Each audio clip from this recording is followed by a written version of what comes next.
Our clients are always really excited when the concrete walls get poured because that means we are just one step closer to getting the schedule locked in. One of the things that we always tell clients and what has proved true is that the schedule really isn't locked in until concrete hits the ground, due to the fact that it's so dependent on weather and concrete scheduling, especially in our area. That's one of the hardest things to plan for and to schedule in. But now today, concrete walls are getting poured.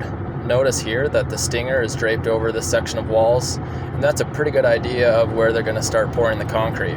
The stinger is what they use to vibrate the concrete mud to pull out all the air bubbles and the air pockets in the walls to get nice smooth walls. Here they have the man door blocked out for the back of the attached garage.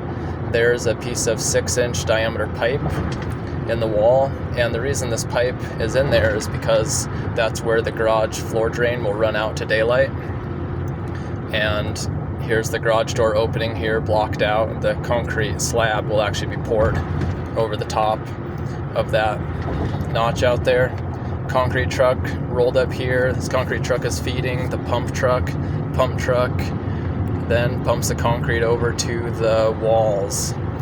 And it's a really long reach over there, and depending on how the concrete guy sets up, I think he can be a little worried about tipping, make sure his weight and balance is good. Sure enough, they started pumping right away on this side where they had that stinger.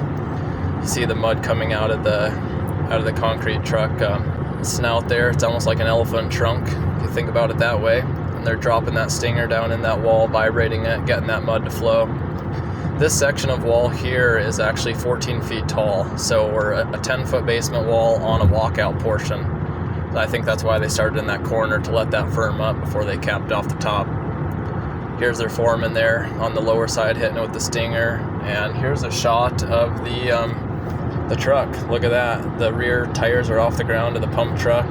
We got some mud dumping in here, feeding that pump truck. I think there's like 4 or 5 concrete trucks lined up on the road waiting to keep on filling this pump here. There's a lot of mud going into these walls. Then the forms, look at that. Walls are all poured.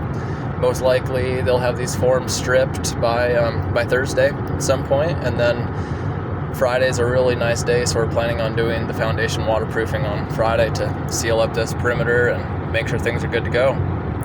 So then after that, we'll be doing some backfill, drain tile, then the plumbing grounder will come in, we'll do our radon mitigation and start framing.